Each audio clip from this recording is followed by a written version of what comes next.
عمرك سألت نفسك من أول حد لازم تحطه على حدود أرضك قبل ما تحط أول شتلة؟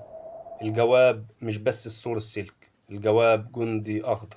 إخواني وأهلي. في المرحلة التانية بتجمع وادي سعال. استعدوا، قربنا ندخل على الأرض الواقع ونبدأ خطوتنا الحقيقية.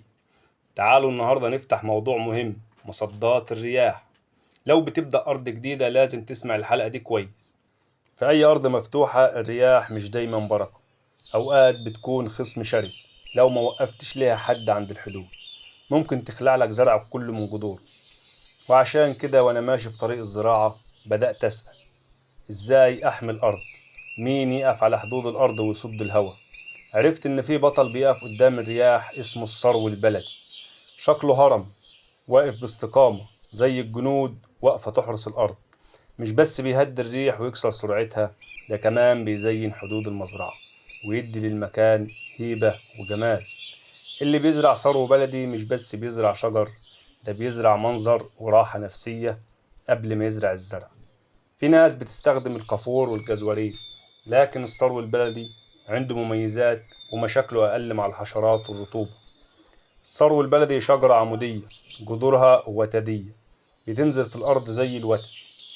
احنا كده عرفنا قيمة الثروة، لكن لو عاوز تزرعه محتاج تعرف شوية حاجات مهمة. كام سعر الشتلة الواحدة؟ أزرعه إمتى؟ أزرعه إزاي؟ أزرع حوالين الأرض كلها ولا في اتجاه واحد؟ كل كام متر؟ صف واحد ولا صفين؟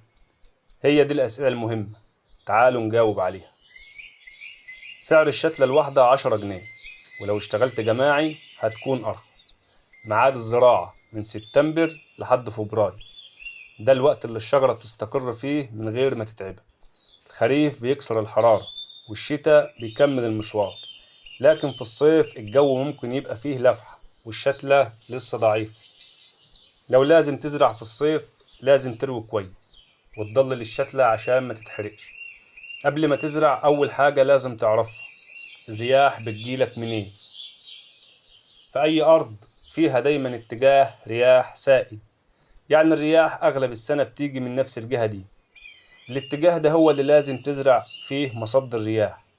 ممكن تزرع صفين ثرو ورا بعض زي سورين بيسندوا بعض. المسافة بين كل شجرة والتانية 2 متر، وما بين الصفين كمان 2 متر. والزراعة تبقى متبادلة، شجرة في الصف الأول قدام فراغ في الصف التاني عشان الرياح تتكسر.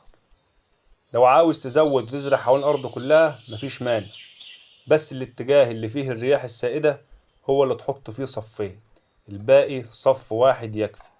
ولو هنطبق الكلام ده عملي، لو عندك 5 فدان هتحتاج تقريبا 300 شتلة ثرو بلدي.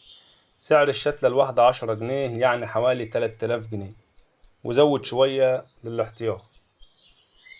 لو حابب تزود الكثافة ممكن تزرع على 1.5 متر بدل 2 متر. وطبعا لو هتزرع صفين بدل صف واحد العدد هيتضاعف حسب طول الحدود اللي بتواجه الريح. يعني لو الرياح بتيجي من الجانب 200 متر يبقى هتزرع صفين على الجانب 200 متر، أما باقي الجوانب فيكفي صف واحد. كل متر من ارتفاع شجرة الثرو البلدي بيحوش وراه تقريبا 10 أضعاف من الرياح. يعني لو الشجرة وصلت 3 متر تحمي 30 متر. وده نموذج يا جماعة لو عاوز تزرع 5 فدان وعايز تحمي أرضك بالثرو البلدي، ده حارس الزرع من أول يوم. طيب سؤال: أنا ناوي أزرع مانجا، ينفع أزرع ثرو بلدي؟ أيوة طبعا ينفع، بس لازم تزرعه قبل المانجا بسنتين أو 3 عشان لما تيجي تزرع المانجا يبقى الثرو كبر وبقى سور حقيقي للزرع. المانجا شجرة حساسة جدا للرياح، ولو ما حمتهاش من الأول هتخسرها وهي لسه في البداية. قبل ما تفرش الصالون لازم تبني الحيطان. سؤال تاني: طب الجدوى الاقتصادية فين؟ هيجيب لي فلوس؟ أقول لك أيوة، الجدوى الاقتصادية موجودة بس مش دلوقتي.